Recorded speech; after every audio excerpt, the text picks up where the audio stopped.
Salam, selamat pagi, happy SWAT family yang dikasih Tuhan Yesus. Berjumpa kembali dalam renungan pagi ini. Kali ini saya akan membawakan sebuah renungan yang saya beri judul Apa yang Kita Makan. Dari khotbah Bapak Gembala yang menyatakan bahwa di dalam tubuh kita memiliki unsur ya, 3 unsur, yaitu tubuh, jiwa, dan roh. Kalau kita flashback kembali, bahwa tubuh itu terdiri dari 5 unsur, yaitu panca indera ya, mana kita bisa melihat, mendengar, mencium, merasakan gitu ya, dan mengecap gitu. Itu yang berhubungan dengan fisik batiniah kita. Kemudian ada unsur jiwa yang terdiri dari pikiran, perasaan, emosi kita, dan kehendak bebas kita gitu. Dan yang ketiga adalah unsur roh yang terdiri dari kasih dan firman Tuhan yang berhubungan dengan Tuhan. Lalu makanan apa yang kita beri pada 3 unsur tersebut, yaitu tubuh, jiwa, dan roh kita setiap harinya selama ini. Karena sekali lagi Bapak Gembala mengenai temanya yang mengatakan bahwa apa yang kita makan dan bagaimana cara kita makan itu akan membentuk kita seperti apa kita jadinya. Jadi kondisi saat ini yang kita beri makan dalam unsur tubuh kita itu akan menentukan kita seperti apa. Atau bisa dikatakan kita itu bisa melihat masa depan kita, ke depannya kita seperti apa 5 tahun atau berapa tahun kemudian. Kalau kita setiap kali habitnya itu dilakukan memberi makan pada unsur tubuh kita udah tahu tuh kedepannya kita seperti apa. Diperlukan asupan makanan yang bernutrisi dan higienis. Bersumber dari khotbah Bapak Gembala dalam unsur tubuh, jiwa, dan roh. Bagaimana kita memberi asupannya? Seperti halnya tubuh ya, yang memerlukan asupan makanan yang bernutrisi, bergizi gitu ya, yang berguna untuk pertumbuhan hidup kita agar kita tetap sehat dan dapat melakukan aktivitas kita tuh. Makanan yang tidak sehat itu tidak bernutrisi akan menghambat pertumbuhan dari tubuh kita gitu. Ya bisa kita obesitas gitu ya, kelebihan makan, mungkin salah makan menyebabkan kolesterol, gula darah naik, darah tinggi, dan lain-lain gitu. Ketika asupan makanan yang tidak higienis tercemar oleh bakteri gitu ya, kuman atau ada zat racun lainnya ya, sehingga itu bisa menimbulkan suatu penyakit, entah itu diare, radang, dan lain sebagainya gitu. Saya punya pengalaman untuk sakit perut ya. Saya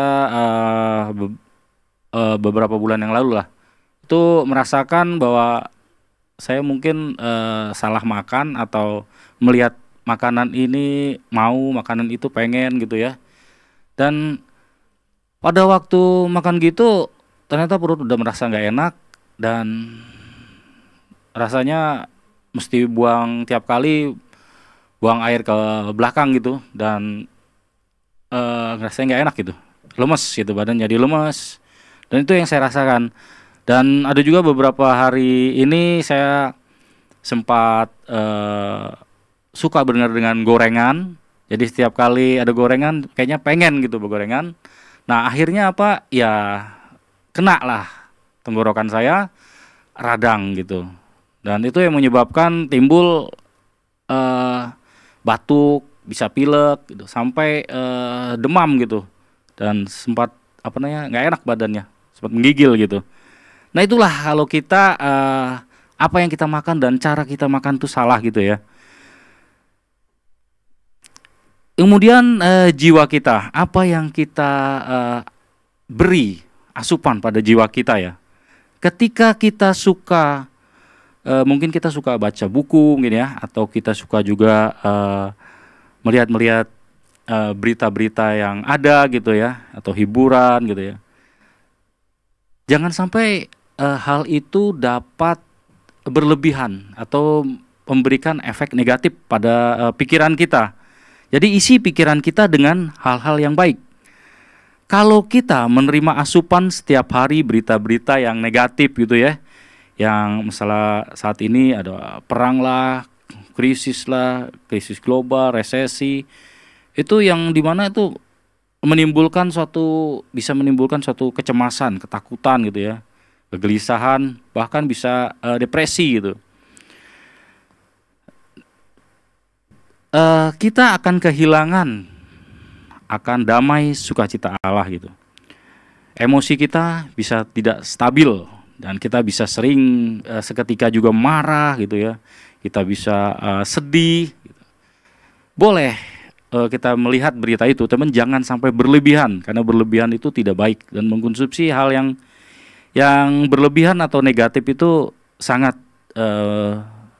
mempengaruhi jiwa kita gitu. Seperti di dalam Filipi 4 ayat 8 kalau kita baca berbunyi demikian.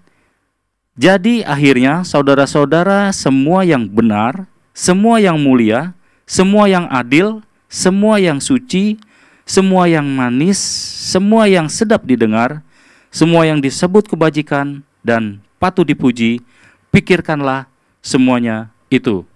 Nah, dari Filipi 4 ayat 8 ini udah jelas ya, bahwa kita itu harus memikirkan hal-hal yang baik, hal-hal yang positif gitu. Kemudian roh apa yang, asupan apa yang diberikan bagi roh kita. Ketika roh kita sakit, itu tidak dapat, itu bisa dilihat dari apa ya kelakuan kita, apa sikap kita, dilihat dari buahnya. Roh yang sakit itu tidak ada gairah, malas untuk beribadah, malas untuk datang ke gereja gitu ya, malas berdoa, malas baca firman gitu ya. Roh yang sakit itu merasa kering gitu, merasa kering rohani. Artinya apa? Ia merasa selama ini tidak dapat apa-apa ya. Walaupun setiap minggu dia datang ke gereja gitu ya, mendengar firman Tuhan, dia merasa nggak dapat apa-apa atau biasa-biasa aja gitu. Asupan roh adalah firman dan kasih. Seberapa banyak kita mendengarkan firman Tuhan lewat khotbah Bapak Gembala, renungan, dan pada ibadah-ibadah yang lainnya gitu ya, itu menerapkan kasih Tuhan dalam kehidupan kita. Dari sambungannya Filipi 4 ayat 9 yang mengatakan, dan apa yang telah kamu pelajari, dan apa yang telah kamu terima, dan apa yang telah kamu dengar, dan apa yang telah kamu lihat padaku, lakukanlah itu, maka Allah sumber damai sejahtera akan menyertai kamu. Amin. Ketika kita makan asupan firman Allah, yang Allah sendiri itu adalah kasih, hubungan kita dengan Allah itu baik, roh kita sehat, kita juga dipimpin oleh roh. Dalam Galatia 5 ayat 25, jika kita hidup oleh roh, baiklah kita hidup juga dipimpin oleh roh. Mari kita berdoa. Tuhan, terima kasih untuk renungan pagi ini Tuhan. Biarlah kami mencermati hari lepas hari apa yang kami berikan dalam unsur tubuh kami, tubuh, jiwa, dan roh, sehingga kami dapat bertumbuh, terutama kerohanian kami lebih sehat dan lebih kuat Tuhan. Biarlah Tuhan roh-Mu juga memimpin kami, membimbing kami, sehingga kami dapat melakukan apa yang Tuhan kehendaki. Terima kasih Tuhan, dalam nama Tuhan Yesus kami berdoa, amin. Terima kasih, selamat pagi, Tuhan Yesus memberkati.